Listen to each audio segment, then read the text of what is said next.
नमस्कार साथियों, आप सबके YouTube चैनल में आप सबका स्वागत है।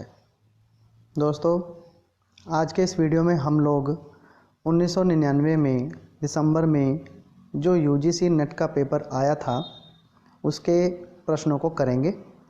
कुछ प्रश्न आपसे पूछूंगा, उनके उत्तर आपने कमेंट बॉक्स में बताने हैं। दोस्तों, आइए शुरू करते हैं।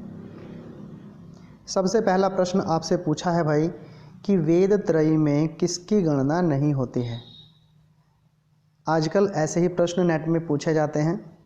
वो पॉजिटिव की बजाय नेगेटिव पूछते हैं कि क्या नहीं है। अधिकतर प्रश्न ऐसे ही होते हैं, अर्थात वेद त्रयाम कस्य गणना न भवति। तो यहाँ पे देखिए, ऋग्वेद, सामवेद और यजुर्वेद को वेद त्रयी कहते हैं। तो सीधा सा अर्थ है कि अथर्ववेद को वेद त्रयी में नहीं गिना जाता। इसका उत्तर आपको दोस्तों पता होगा, किस वेदांग को वेद का मुख कहते हैं। किम मुखम भवति वेदस्य, को वेदांगो भवति वेदस्य मुखम। तो आपको पता है दोस्तों, मुखम व्याकरणम स्मृतम, शिक्षाम घ्राणम, कल्प को हाथ बोलते हैं, छंदौ पादौ तो वेदस्य, छंद वेद के पैर होते हैं। उसके बाद आपसे पूछा है भाई, कवि क्रतु किसका विशेषण है। दोस्तों बताइए क्या उत्तर होगा इसका। अग्निर्होता कवि क्रतु, ये अग्नि ही जो है अग्नि का विशेषण है। अग्नि को होता भी कहते हैं, उसको जो कवि क्रतु भी कहते हैं। इस प्रकार पुरोहित भी उसी का विशेषण है। तो यह आपको सूक्त जब आप पढ़ेंगे, अग्नि सूक्त, उसमें पता चलेगा। देखिए दोस्तों, इसका प्रश्न का उत्तर आपको देना है। पुरुरवा उर्वशी संवाद किस वेद में है। कस्मिन् वेदे संभवति ही पुरुरवा उर्वशी संवादः। भवन्तः एव जानन्ति यत् चत्वारः एव संवाद सूक्ताः कस्मिन् भवन्ति, ऋग्वेदे सन्ति तानि। अतएव अत्र ऋग्वेद इसका सही उत्तर हो जाएगा। अब दोस्तों देखिए, कहते हैं कि मैक्स मूलर के अनुसार वेद का समय क्या है। ध्यान से देखिए, इसका उत्तर दीजिए। इसका उत्तर है 1200 BC। अब कहते हैं भाई, गोपथ ब्राह्मण का संबंध किस वेद से है। दोस्तों, गोपथ ब्राह्मण से संबंध केन वेदेन सह, किस वेद से है, आप बताइए। इसका उत्तर बिल्कुल आसान है, दीजिए। ये बड़ा मेन प्रश्न है भाई, बहुत बार पेपर में पूछ लिया जाता है कि प्रातः और सायं का देवता कौन है। यानी ऐसा देवता कौन है जो सुबह का भी है और शाम का भी है। तो वो देवता हैं कौन भाई, सविता।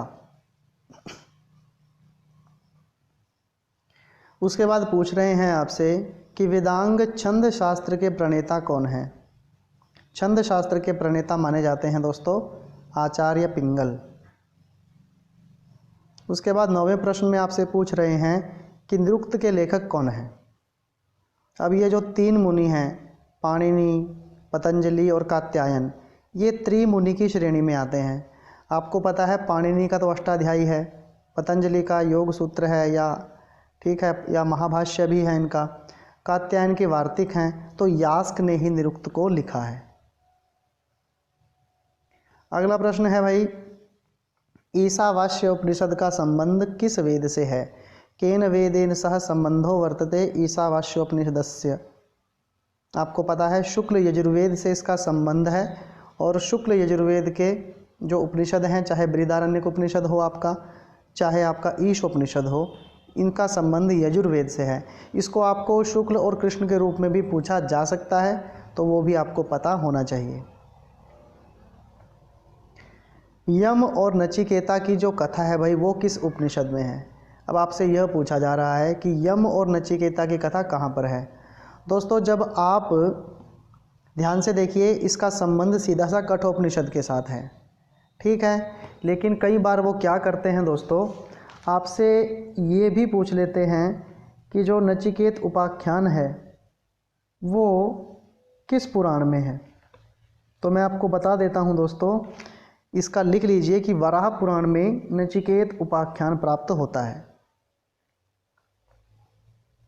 शतपथ ब्राह्मण का संबंध किस वेद से है?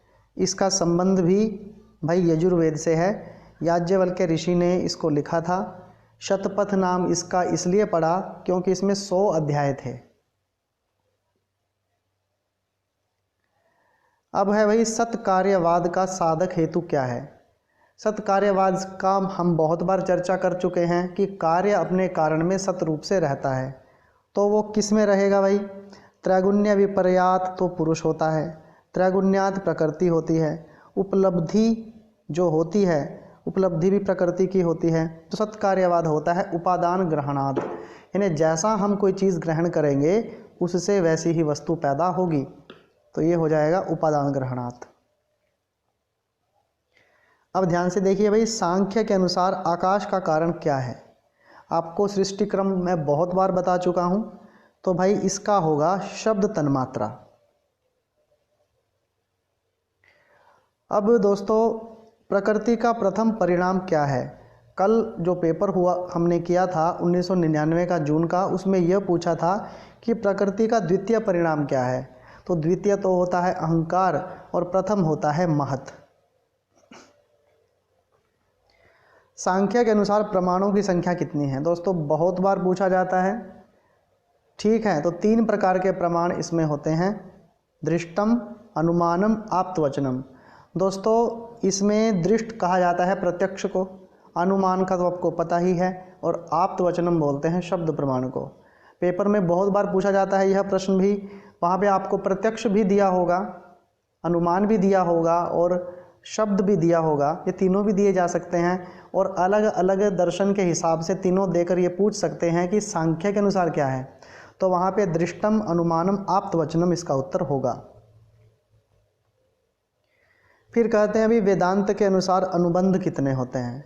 अनुबंध चतुष्टय, 4 प्रकार का अनुबंध होता है। इसके बारे में कल हमने जो पिछला वीडियो था उसमें बताया था इसके बारे में। अब भाई अज्ञान का स्वरूप क्या है? दोस्तों अब इसको समझिए पहले। अनिवर्चनीय का मतलब होता है जिसका आप वर्णन नहीं कर सकते, कि वो है या नहीं है, दोनों चीज़ें हो सकती। अज्ञान वस्तु नहीं है क्योंकि वेदांत के अनुसार वस्तु तो केवल ब्रह्म है। अज्ञान का अभाव भी नहीं है क्योंकि अगर आपको ज्ञान नहीं है इसका मतलब आपको अज्ञान तो है। ठीक है, तो इसका आप अभाव भी नहीं कह सकते। और फिर सत है क्योंकि अगर आपको किसी चीज़ का ज्ञान नहीं है इसका मतलब आपको अज्ञान भी है। तो मतलब अनिवर्चनीय इसका उत्तर हो जाएगा कि जो अभाव है भाई वो हो भी सकता है और नहीं भी हो सकता है। उसके बाद कहते हैं भाई अज्ञान का अस्तित्व बोधक प्रमाण कौन सा है? तो दोस्तों उपमान नहीं है, अनुपलब्धि भी नहीं है, अपरोक्ष अनुभव भी नहीं है, इसका है अर्थापत्ति। अब आपसे पूछा है भाई इनमें से कौन सी कर्मेंद्रिय है? दोस्तों कमेंट बॉक्स में बताएं क्या होगी। बहुत आसान उत्तर होने वाला है इसका। तो इसका उत्तर भी आप दे सकते हो कि न्याय वैशेषिक के अनुसार द्रव्य क्या नहीं है। 9 द्रव्य हैं, पृथ्वी, अप, तेज, वायु, आकाश, काल, दिक्, आत्मा, मनंसी, नवैव नवद्रव्यानि तत्र सन्ति।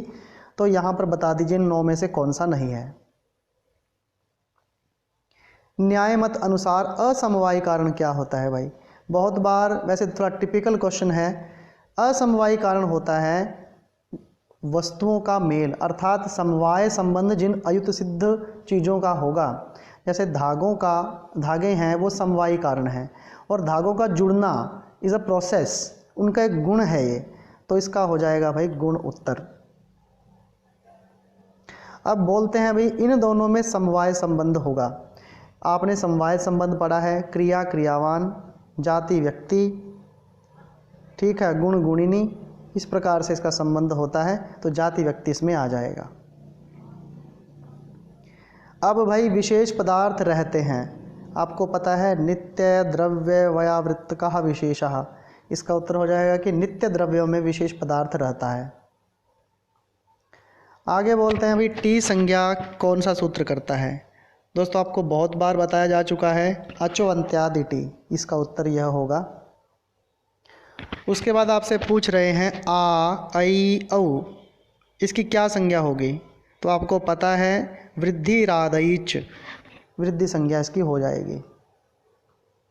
उसके बाद आपसे पूछ रहे हैं कि निष्ठा संज्ञा कौन सा सूत्र करता है? दोस्तों आपको पता है दो सूत्र जो प्रत्यय हैं हमारे हैं जो निष्ठा संज्ञक होते हैं, एक है कत, एक है कत्वतु। तो कत कत्वतु निष्ठा जो यूस्त्राख्यो सूत्र यहाँ पे सूत्र दिया है वो नदी संज्ञा करता है भाई।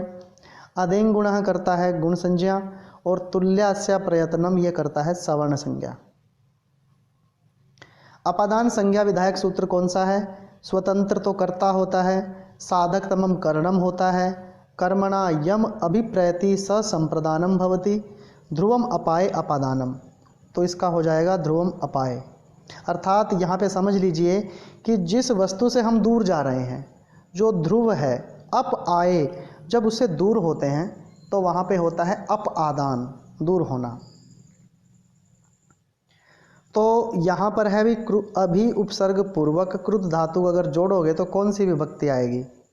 तो यहाँ पर आपने कारकों में पढ़ा होगा क्रूरम अभिक्रुद्यति। तो क्रूरम आगे लगा है अभिक्रुद्यति, तो सूत्र वहाँ पर है, तो इसलिए यहाँ पर हो जाएगी द्वितीय विभक्ति। ए ऑप्शन सही हो जाएगा इसका। अब बताइए भाई इनमें शुद्ध रूप कौन सा है? ग्रामात् परितः, ग्रामीण परितः, ग्रामस्य परितः या ग्रामम परितः? बहुत आसान है, कमेंट बॉक्स में इसका उत्तर दीजिए। अब आपसे पूछ रहे हैं भाई इनमें दंत्य वर्ण कौन सा है? आपको दोस्तों पता है अकुह विसर्जनीय नाम कंठ, क ख तो कंठ है, ट ठ ऋटुर्षा नाम मूर्धा, मूर्धा से हो जाएंगे, इचु यशा नाम तालु, च और छ हमारे तालु से हो जाएंगे, तो धृतुलसा नाम दंता, इसलिए इसका हो जाएगा दंत। उसके बाद पूछ रहे हैं भाई यथा रूपम पद में समास क्या है? तो यथा रूपम इसमें दोस्तों हो जाएगा अपना अव्ययी भाव समास, रूप के अनुसार या रूप के योग्य। उसके बाद रूपवद भार्या, रूपवती भार्या यस्य, यस्य लग गया तो सीधी सी बात है बहुव्रीहि समास है इसमें। अब दोस्तों ये चीज़ देखने की है, कन्फ्यूज़न बड़ी होगी इसमें। अब आपसे बोल रहे हैं भी ग्रिम के नियम के अंतर्गत भ का परिवर्तित रूप क्या है? आपको पता है ग्रिम क्या करते हैं, पहले वर्ण को दूसरा करते हैं, लेकिन दोस्तों कई जगह पर अपवाद यह है कि वो पहले को तीसरा भी करते हैं। तो आपने देखा होगा कभी भ को फ में चेंज होते हुए आपने नहीं देखा होगा, खासकर पवर्ग का। तो इसका बन जाएगा दोस्तों ब, यानी तीसरा ऑप्शन सही हो जाएगा। अब पूछते हैं आपसे एक अक्षरी भाषा कौन सी है? एक अक्षरी भाषा दोस्तों उसको बोलते हैं जो भाषा अयोगात्मक हो, जिसमें सिंगल सिंगल वर्ड आपको दिए जाएं। अब चाइनीज़ भाषा ऐसी है भाई जिसमें जिसको मंदारिन या मैंडरिन भी कहते हैं, इसके सारे जो वर्ण हैं वो चित्रलिपि में होते हैं, सारे एक दूसरे से अलग अलग होते हैं, इसी वजह से इसको एक अक्षरी भाषा कहा जाता है। अब देखिए क्या है भाई, वर्नर नियम के अनुसार क का परिवर्तित रूप क्या है? दोस्तों आप इसको जानते हैं कि वर्नर क्या करते हैं भाई, क्या करते हैं वर्नर? देखिए ग्रिम करेंगे दूसरा, ग्रासमन करेंगे तीसरा, और वर्नर करेंगे पहला।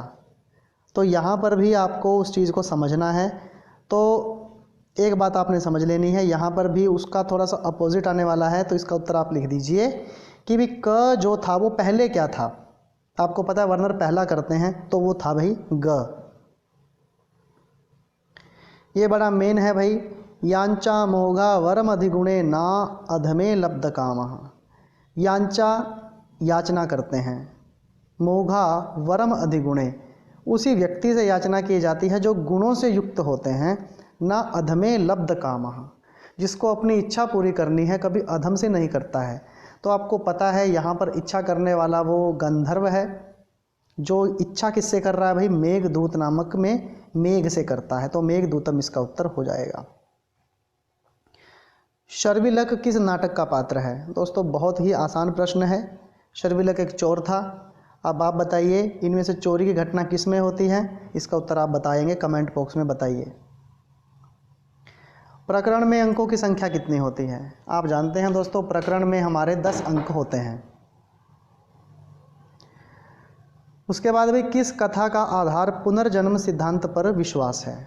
आपको पता है कादंबरी ही ऐसा ग्रंथ है जिसमें 3 जन्मों की कथाओं का वर्णन प्राप्त होता है।